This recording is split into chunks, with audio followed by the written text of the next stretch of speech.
This message comes from Capella University. That spark you feel? That's your drive for more. Capella University's FlexPath learning format lets you earn your degree at your pace without putting life on pause. Learn more at capella.edu. Today, we're getting into a feeling that I'm sure my fellow reality TV heads have felt.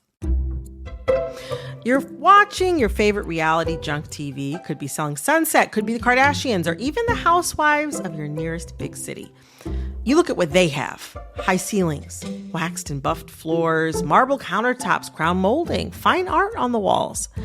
And then you look at what you have: a white refrigerator and a kind of nice coffee table from Facebook Marketplace.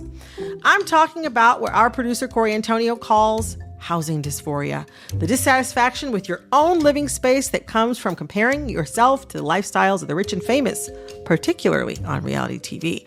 And behind every fancy farmhouse, beige mansion, or mid-century modern luxury home is a dream that's being sold to audiences across the world. But why exactly are we buying it? To find out, I'm here with Jack Balderrama Morley, the author of Dream Facades, The Cruel Architecture of Reality TV. Hello. And Liam Dillon, staff writer at Politico who covers housing issues. Hi.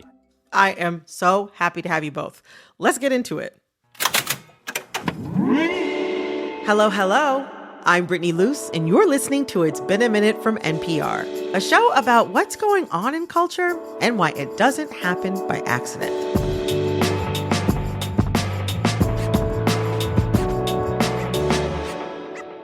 Even if I would never trade places with certain reality TV stars like Yolanda Foster, Miss I'm Gonna Cook for my man, I would want to trade places with Yolanda Foster, but I would love to trade houses with her. I mean, I'd love to trade houses with a few of the girls from Real Housewives.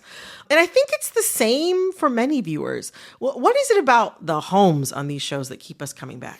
I mean, the homes on these shows are just very nice. I think that's a big part of it, right? We love to wallow in their luxury. I think that's a huge thing. But I think there is another dimension from it where these homes are not just more expensive than ones we might ever own, but also they're sites of important lives, of dramatic lives, of companionship, people coming together. And the lives in these homes have arcs that have meaning.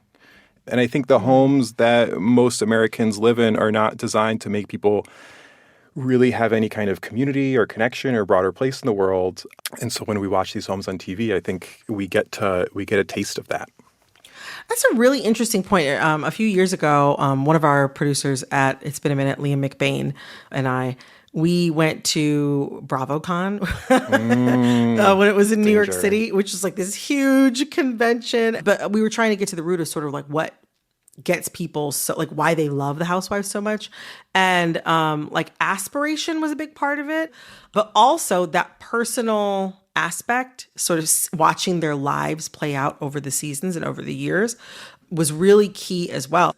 Even if we can't afford these homes, I wonder, what do they symbolize to us about the dream of American home ownership? Liam, I'd love to start with you on this one. Yeah, I mean, the American dream has been defined as homeownership for, roughly 100 years. This is the place where we have the most significant moments of our lives, but it's also the vehicle by which we all become wealthy. I mean, this is the means by which a middle-class person in the United States for, again, close to a century now has been able to grow their wealth, not just for themselves, but for their families. I mean, the idea of generational wealth for most people comes back to the property that they own. And so it's not a surprise. In fact, it makes perfect sense that there's this connection between this aspiration from, having a home and a very nice home, a mansion, because that means not only you've made it, but your kids have made it too. So it's like this generational dream that's being fulfilled. I mean, you get to live inside of it every day. I mean, in this fantasy of sort of what homeownership could be like.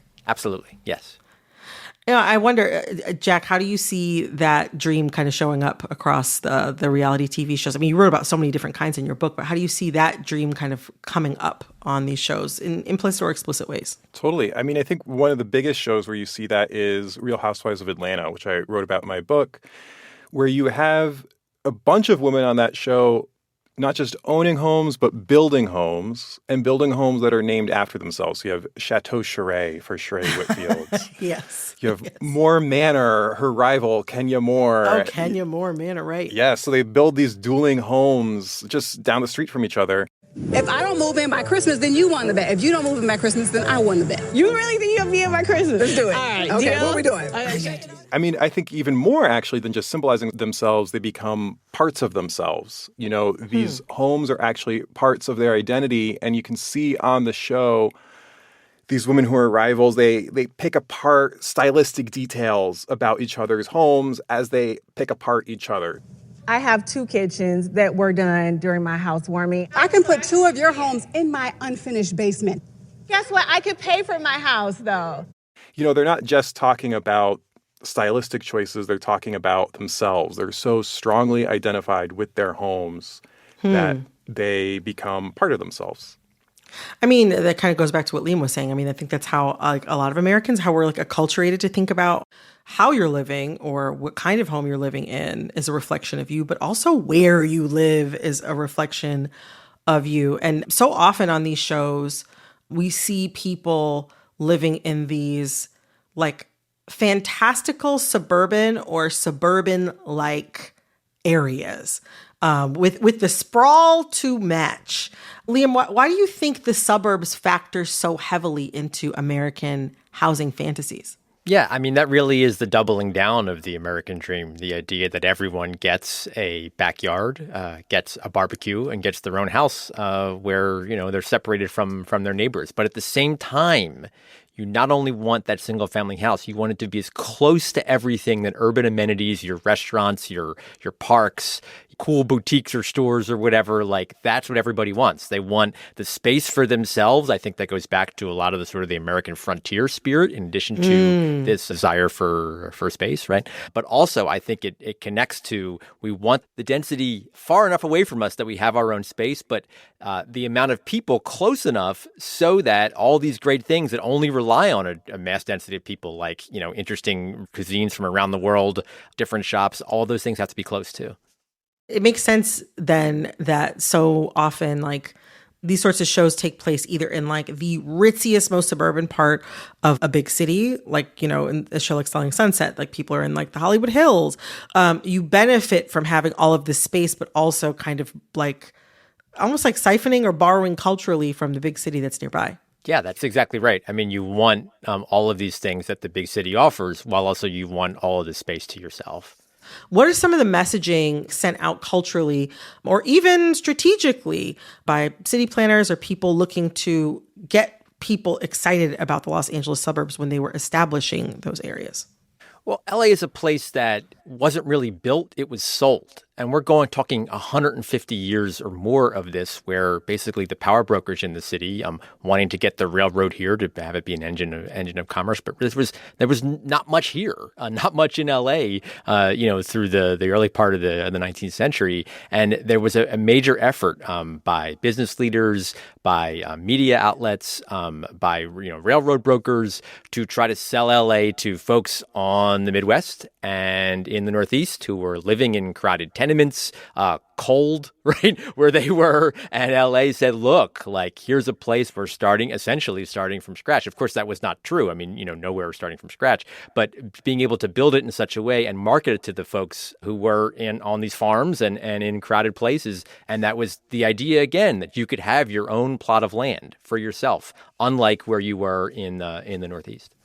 Also, too, I mean, and you touch on this in your book, Jack, that like the idea of the suburbs and suburban living that we see across so many of these shows is also like a kind of racial fantasy as well.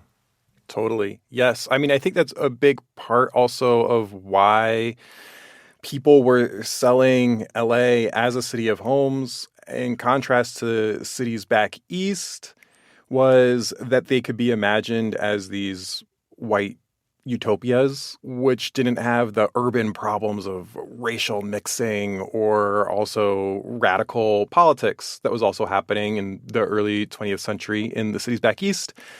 These could just be a bunch of white people living in homes and not really worrying about socialism or anything like that. And I was surprised as I was writing my book and watching all these shows, how much there is still that undercurrent or overcurrent, if that's a word, of race in these shows.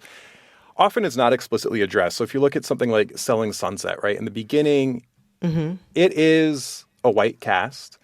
And that dream of going up into the hills has roots in the 1950s, like you were talking about, for essentially white flight, right? Where white people could leave downtowns, get outside the city, go to a suburb, live in seclusion. And if you live in the hills, there's an added benefit that you get to look over the city. You know, you're sort of a lord in the manor, and you have this feeling of disconnection, but also power, of this view that you get looking down over these other people.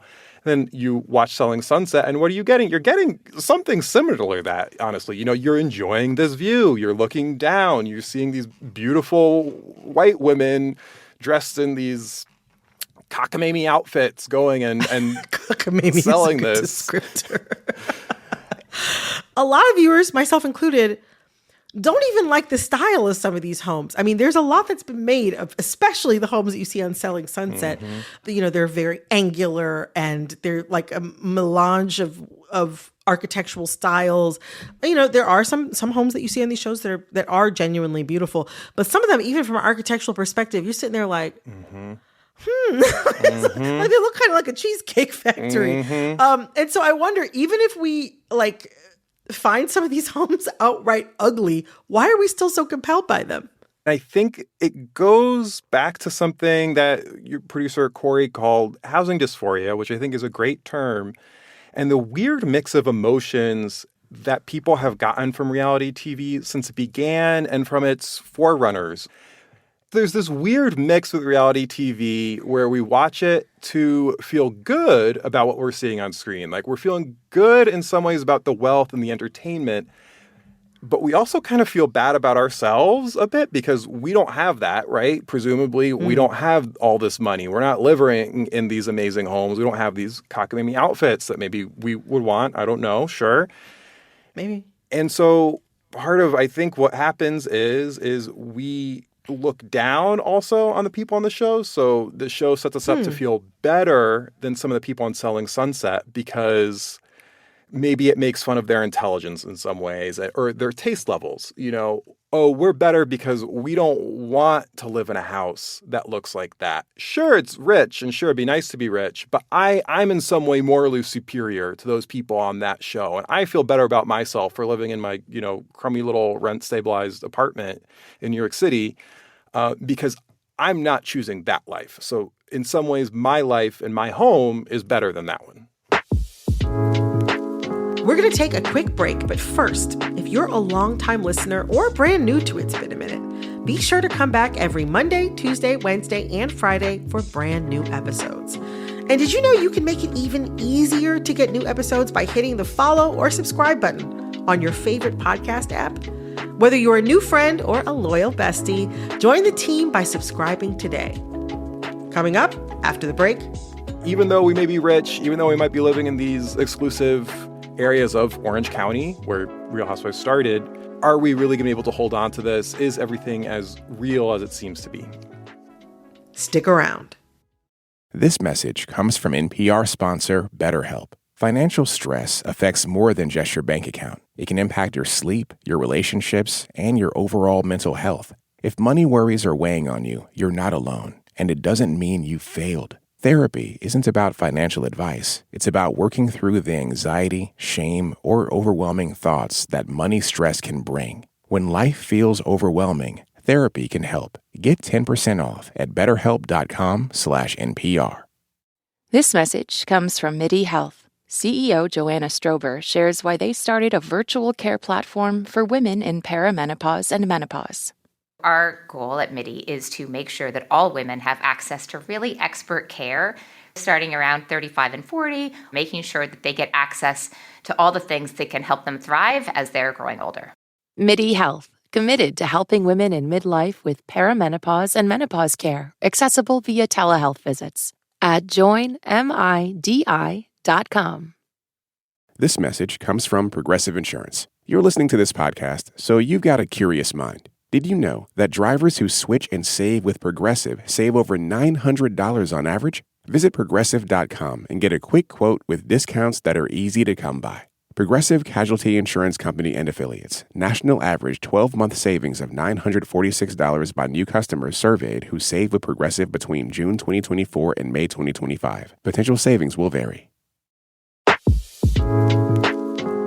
I mean, it's kind of like, I guess, like the whole point of pretty much all reality TV is it gives us the opportunity to both like engage in the fantasy but still feel a little bit superior. When we're focused on these housing fantasies that we're watching as these shows unfold, what are some of the housing realities that we are not seeing on screen? Liam, I'll start with you. Yeah, I mean, I think folks, probably know that LA is the street homelessness capital of the United States, with more folks who are on the streets than anywhere else in the country. That's obviously not shown in these shows. But I think what's even less known about LA is actually the housing overcrowding capital of the United States. And it's been that way for decades now. That means more homes are overcrowded in Los Angeles County than any other big county in the country. 400,000 homes in LA that have more than one person per room. That's the definition of overcrowding.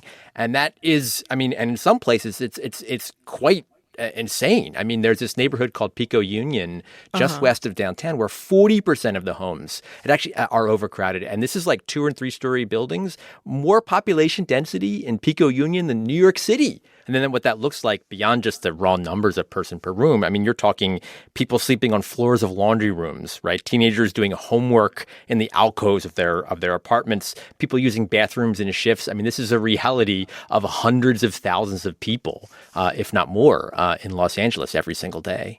A lot of us, I feel like, are closer to living in an overcrowded situation than we are to the prospect of living in one of these huge mansions. Well, I mean, it's considered the last rung before you homelessness, right? And there are oftentimes one medical crisis, a missed paycheck, all these sorts of things cascade into you missing rent, and then all of a sudden, without the ability to get out of it, you're in a real bad way. Jack, I see you nodding along. Talk to me about sort of some of the things that you think that we're kind of missing that are happening outside the frame when we're focused on these beautiful homes on reality TV. Totally. I mean, a big thing that you never see on the flipping shows, as you pointed out, is what caused these homes to be empty or in disrepair. And a lot of that is tied to racial discrimination, people not being given access to funds or loans that they would need to upkeep their home based on race. Maybe they're being targeted because of unpaid real estate tax. And so the homes are being taken away by the government and sold at auction. You really never see that. But I think the big thing that's like looming in the background of reality TV in general, honestly, is the 2007 mortgage crisis. It really is like the seminal event, I think, for reality TV, both the real estate shows and others. But then you also see it on shows like The Housewives, where if you go back and you watch those first few seasons, which were happening in 2007, 2008, 2009, in that period, you see this huge focus on, are these women really as stable financially as they could be? Are they, quote unquote, as real as they could be? Are they really from where they're pretending to be? And it barely gets mentioned a little bit that the mortgage crisis is there, but it's kind of always there looming, I think, this paranoia about, okay, how stable are we? Even though we may be rich, even though we might be living in these exclusive areas of Orange County, where Real Housewives started, are we really going to be able to hold on to this? Is everything as real as it seems to be? I think that's a really great point, both historically and also what I think it did for us aspirationally as it relates to housing. I mean, these are now, it's not just can we buy a house for the first time, but we had a house and now we've lost the house. And now all the more we're interested in getting back to that point where we thought that we had reached the pinnacle of our dream. We lost it. And we're now seeing and be able to watch people, have it in a very aspirational way again. And I think that, once you've had love and you've lost it, you want that love again. And I think that certainly goes the same with the house and what we can see in a lot of these shows. That's such an interesting point. I was like a young adult, like college age, during the 2007 housing crisis that led to the 2008 financial crisis. We're obviously dealing with like a huge housing affordability crisis now, whether you rent or you own. But also, I mean, to your point, Liam, it kind of like brought to mind for a lot of people and made very, very real that, like, yeah, this American dream that we thought that we achieved, it can absolutely be taken away or slip through our fingers. Continuing to think about this precarity and how it kind of feels like it's kind of present for most of us in some way or other, from like newer Real Housewives cast members like Atlanta's Pinky Cole to throwback cast members. There are so many examples of women who seem to have it all, being suddenly facing a type of insecurity that you didn't think was possible even a few years before. These situations kind of show the precarity of balancing like big fame with a small fortune. But I don't know, what does it say that the dream facade, to borrow a phrase from you, Jack, what does it say that like the dream facade of luxury home ownership is slipping from even the people that we have leaned on all these years to give us like, you know, a dose of our housing fantasies? What does it say that even like, I don't know, even in the fantasy world, like people can't seem to hold firmly the dream of homeownership in their grasp? I mean, part of that is that it's reflecting reality, right? Like, as so many people watching can't do it.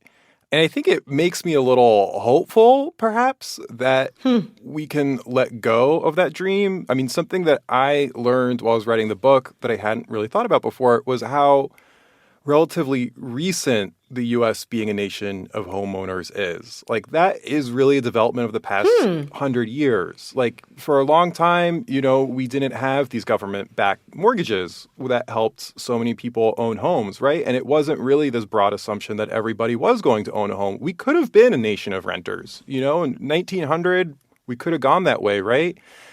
And in the 30s, there was a big political paranoia, I think, about us becoming too communist. And so one of the ways to kind of inoculate America against communism was to back private home ownership. So we're private homeowners, private citizens. We're not all in this together. We all are in our own little domains.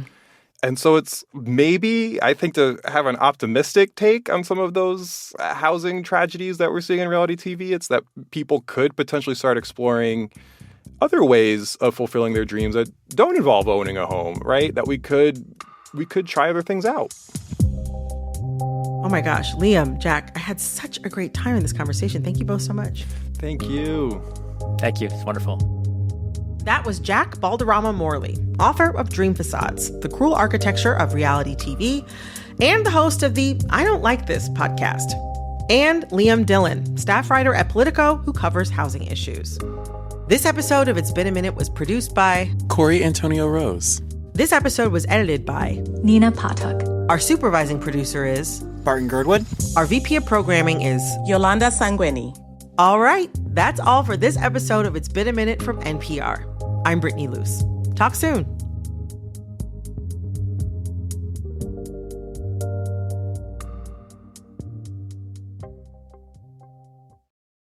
This message comes from Sony Pictures Classics presenting I Swear. This year's must-see drama is I Swear, a 3-time BAFTA-winning film starring Robert Aramayo and directed by Kirk Jones. Based on the extraordinary life of John Davidson, it explores the reality of living with Tourette's in 1980s Britain and one man's determination to be understood and live life on his own terms. I Swear, now playing only in theaters. This message comes from Bombas. Your feet hit the ground an average of 2,000 times in a mile. Bombas sports socks are designed to support you every step. Sprint to bombas.com/NPR and use code NPR for 20% off your first purchase.